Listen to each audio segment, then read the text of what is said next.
ആശങ്കയുയർത്തി വീണ്ടും കോവിഡ് മരണം. മുംബൈയിൽ കോവിഡ് ബാധിച്ച് ചികിത്സയിലുണ്ടായിരുന്ന 14 വയസ്സുള്ള കുട്ടിയടക്കം 2 പേർ മരിച്ചു. സിംഗപ്പൂരിലും തായ്ലൻഡിലും കൂടുതൽ കേസുകൾ റിപ്പോർട്ട് ചെയ്തു. ഐഷത്തുൽ ഷംന തന്നെ നമുക്കൊപ്പം ചേരുന്നു. ഷംന, ഇന്നലെയാണ് രാജ്യത്ത് ഈ സാഹചര്യങ്ങൾ വിലയിരുത്താൻ യോഗം വിളിച്ചിരുന്നത്. എന്തായാലും ദേശീയ ആരോഗ്യ മന്ത്രാലയത്തിന്റെ വിലയിരുത്തൽ രാജ്യത്ത് ആശങ്കപ്പെടേണ്ട സാഹചര്യമില്ല എന്നതാണ്. പക്ഷേ തായ്ലൻഡ്, സിംഗപ്പൂർ അടക്കമുള്ള രാജ്യങ്ങളിൽ കോവിഡ് വ്യാപനം രൂക്ഷമാവുന്നുണ്ട് എന്നതുകൊണ്ട് എന്താണ് ഇന്ത്യയുടെ ഇപ്പോഴത്തെ അവസ്ഥ? സജിത്ത്, ഇന്നലെയാണ് ഈ 2 കോവിഡ് മരണങ്ങളും സ്ഥിരീകരിച്ചത്. 14 വയസ്സുള്ള ഒരു കുട്ടിയും ഒപ്പം 56 വയസ്സുള്ള ആളും. അങ്ങനെ 2 മരണമാണ് ഇന്നലെ സ്ഥിരീകരിച്ചത്. ഒപ്പം തന്നെ നിരവധി പേർക്ക് കോവിഡ് ഈ ഇടയായി റിപ്പോർട്ട് ചെയ്യുന്നു എന്നതാണ് സാഹചര്യം.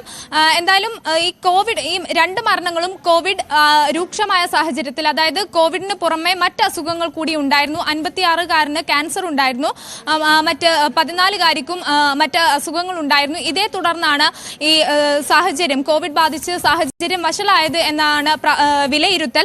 എന്തായാലും നിലവിൽ കോവിഡ് റിപ്പോർട്ട് ചെയ്തത് ഇതുവരെ രാജ്യത്തെ 257 പേർക്കാണ്. ഇവരുടെ സ്ഥിതിയിൽ ആശങ്കപ്പെടേണ്ട കാര്യമില്ലെന്ന് തന്നെയാണ് ഇപ്പോൾ ആരോഗ്യ വിദഗ്ധർ അറിയിച്ചിട്ടുള്ളത്. അതായത് കോവിഡ് പ്രാഥമിക ഘട്ടത്തിൽ തന്നെ അറിയാൻ സാധിച്ചു.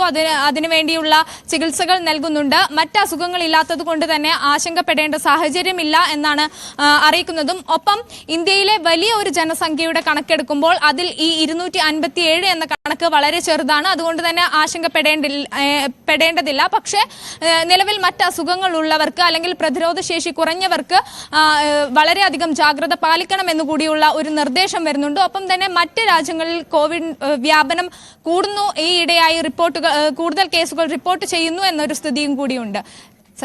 ആശങ്കപ്പെടുന്ന സാഹചര്യമാണ്. എന്തായാലും രാജ്യം അതീവ ജാഗ്രതയിലാണ്. ഇന്നലെ പ്രത്യേക യോഗം ചേർന്ന് സ്ഥിതിഗതികൾ വിലയിരുത്തിയിട്ടുമുണ്ട്.